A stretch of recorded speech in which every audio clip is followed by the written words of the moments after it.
Cześć, z tej strony Ucek, witajcie na moim kanale. Czerwono-czarno na biurku, no to wiadomo, że OnePlus. OnePlus 11, nowy flagowy smartfon od OnePlusa. Co potrafi, jak wygląda, pierwsze wrażenia, no i co? Powiem wam, że już na dzień dobry nie ma ten wygląd, czarne matowe szkiełko z tyłu, jak najbardziej fajnie. Coś nowego, jeżeli chodzi o wygląd aparatów. Fakt, może trochę one odstają, ale to nie jest jakieś takie turbo odstawanie, ale wygląda moim zdaniem ładnie. Bryła ciekawa. No fon jak to fon, wiadomo. Duży kawał smartfona. I jak to w OnePlusie jest ładnie. Ładowarka 100 watów. Czerwony kabel jak zwykle do pełni szczęścia. Etui jakiegoś ładnego, oryginalnego OnePlusa by mi tu brakowało. No ale cóż, nie ma wszystkiego w zestawie. Ale dobrze, że chociaż jest ładowara i porządny czerwony kabel, jak to zawsze. Więc tutaj jak najbardziej na plus. Sam wygląd naszego OnePlusa fajnie to przechodzi. Tutaj boczna część, tą osłonę aparatów. Fakt, że się to trochę palcuje.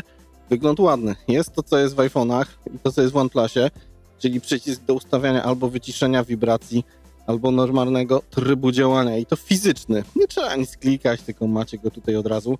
To jak najbardziej mi się zawsze podobało w OnePlusie. Sam też kiedyś miałem jednego.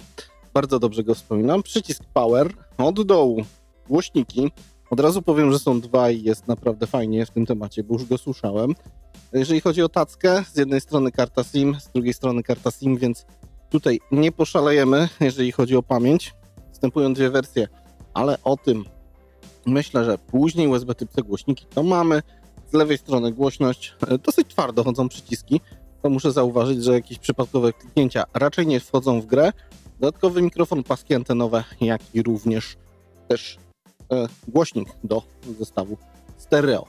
No i cóż, co my mamy w tym OnePlusie? Pierwsze, co to nam się rzuca, jak to zwykle, ekran na pokładzie. 6,7 cala o rozdzielczości UHD+, czyli 3216 na 1440. Ładnie, dobra. Ilość pikseli widać to po tym ekranie. PPI 525, proporcje no 20 do 1. 20 do 9, tam 20,1 do 9. Fajnie, że jest dynamiczne odświeżanie od 1 do 120 Hz. To mi się jak najbardziej podoba. Jest to oczywiście, nazywa się to Super Fluid AMOLED LTPO. No, po prostu. Mamy AMOLEDa na bonusach. Jest oczywiście szybki dotyk do 1000 Hz. To w grach może się przydać, że możemy naprawdę sobie szybko tutaj działać, jeżeli chodzi o tematy związane z wykrywaniem tego dotyku.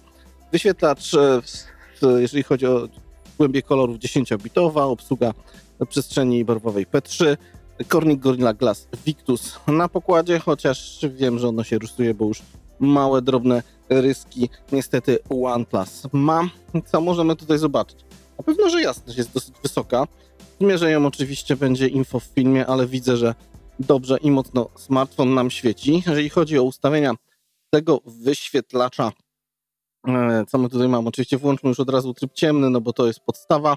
Jeżeli chodzi o AMOLEDa, możemy sobie działać czcionką, rozmiarem ekranu. O, można dać mały. O, już od razu lepiej to wygląda. Możemy też jeszcze HDR-a podkręcić. Ten adaptacyjny, rozdzielczość.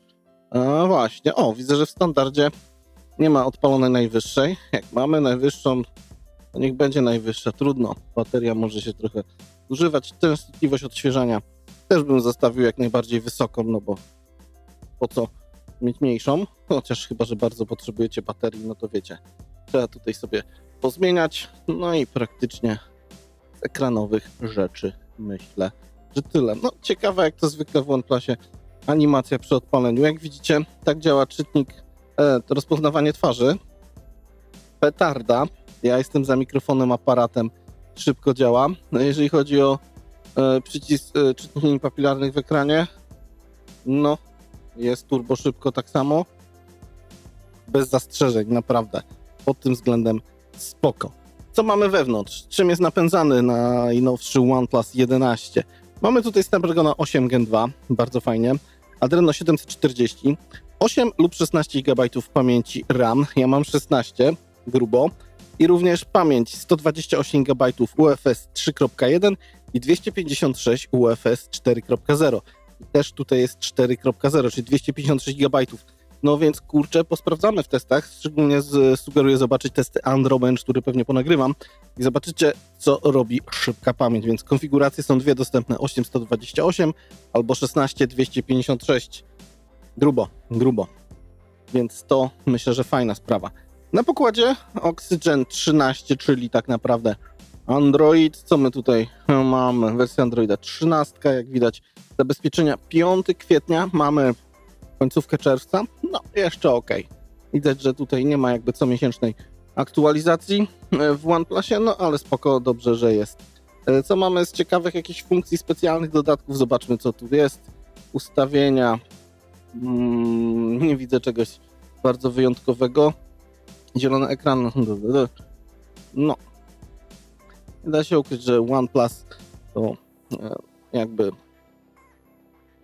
softy są praktycznie bliźniacze z Oppo, z Realme, więc no tutaj, jeżeli ktokolwiek z Was miał którykolwiek z ich smartfonów, no to ich wersje nakładek androidowych są takie same praktycznie. Patrzę, co tu jeszcze, czy coś jest ważnego i wartego omówienia. No moim zdaniem tutaj w tym momencie nie. No cóż, z lewej strony jest Google, mamy parę rzeczy poinstalowanych, resztę doinstalowane, to co już widzowie mojego kanału wiedzą, czyli moje rzeczy do testów. Specyficzny podział, że tu jest to, czyli dobra. No, wejdźmy sobie na główny ekran. Kurczę, jak to wyszło? Teraz to mnie zagięło. Tu jest to. No, ciekawostka. Dobra, na razie to zostawimy. Ale mniej więcej wygląd, co tu jak działa, widzimy w OnePlusku. Powiem Wam, że chodzi szybko, no. 8 Gen 2 Snapdragon. Podobno jest dosyć duża komora parowa, jeżeli chodzi o kwestię temperatur tego Snapdragona. Jest idealnie, jest lato. U mnie jest 20 parę stopni w domu, więc no, testy temperaturowe myślę, że to jest idealna pora, żeby sprawdzać, jak naprawdę ciepły potrafi być Snapdragon 8 Gen 2. Co oczywiście nie omieszkam sprawdzić. Następne sprawy. Fotografia i aparaty. Tutaj no widać, że z tyłu jest ładnie, ale jeżeli chodzi o samą specyfikację.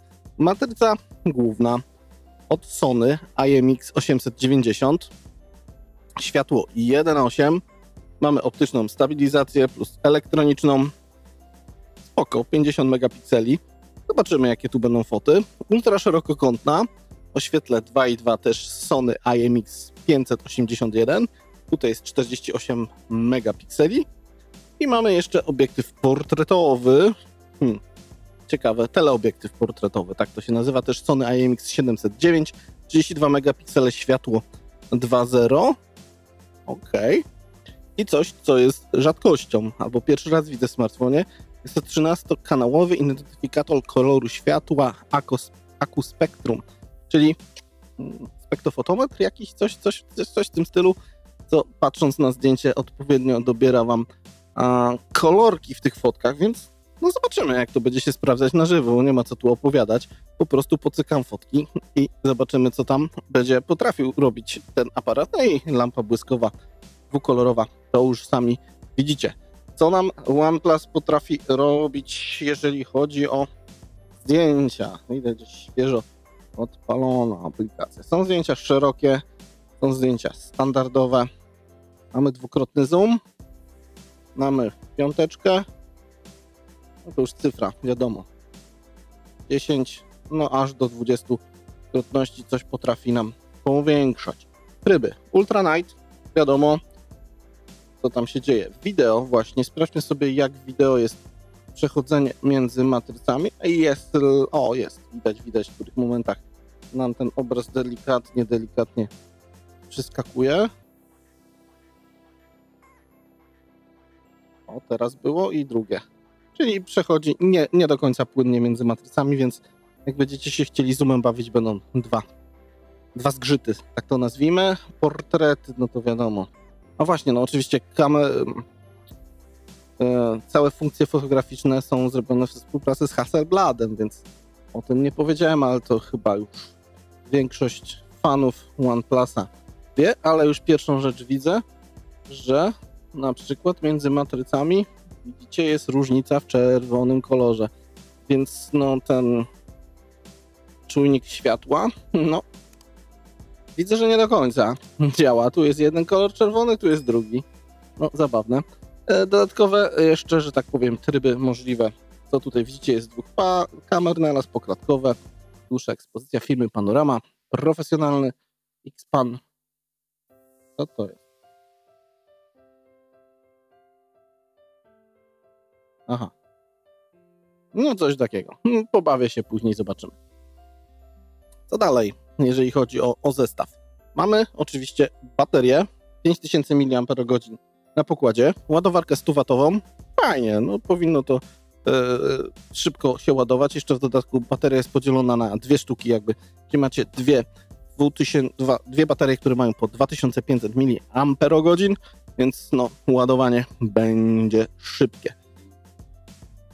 Myślę, że z ciekawych rzeczy jeszcze odnośnie wideo, co nie powiedziałem, że jest 8K w 24 klatkach, 4K w 60, a resztę slow motion można zrobić 1080p nawet w 240 albo 720p przy 480, więc no, pobawicie się i to dosyć bardzo. Na froncie jeszcze jest oczywiście 16 megapikselowa aparat do selfiaczków, światło 2.4, czyli jak zwykle najsłabszy w całym zestawie. Tego się nie da ukryć. Co mnie zaciekawiło w samej specyfikacji, poza tym, że oczywiście jest wsparcie dla 5G i wszystkich rzeczy związanych z LTE i tak dalej, jeżeli chodzi o Wi-Fi, mamy już tutaj obsługę Wi-Fi 7. Kurczę, ja mam Wi-Fi 6 u siebie, 6E bym chciał, a 7 no to już muszą być kosmiczne transfery po bezprzewodowej sieci, tylko ile będzie kosztować router? Wolę nie pytać, jak wiem ile kosztują routery 6E. Dramat. No, czyli standard tak zwany BE, jeżeli chodzi o Wi-Fi, też nam ten smartfon obsługuje. W Bluetoothie też bardzo dobrze. Bluetooth 5.3, aptX HD i reszta gorszych, może gorszych, mniej dokładnych kodeków też jest obsługiwana, ale ważne, że jest aptX i aptX HD. Jest NFC oczywiście, GPS-y dwuzakresowe, jeżeli chodzi o GLONASS, Galileo, Baidu, a GPS, QZSS, czyli wszystko, co być powinno, jeżeli chodzi o zestaw czujników, standardowe jak w każdym smartfonie, więc wszystko gra. Jest jeszcze oczywiście w przypadku dźwięku wsparcie dla Dolby Atmosa, a w przypadku obrazu dla Dolby Vision i HDR10+, więc zestaw fajny, telefon ładny. Mam nadzieję, że będzie szybki, fajny, robił super foty i nie będzie się grzał. A czy tak będzie, to się dowiecie za jakiś czas, jak przyjdzie czas na jego recenzję. Na dzisiaj tyle. OnePlus 11. Z tej strony Łucek, trzymajcie się ciepło. Hej.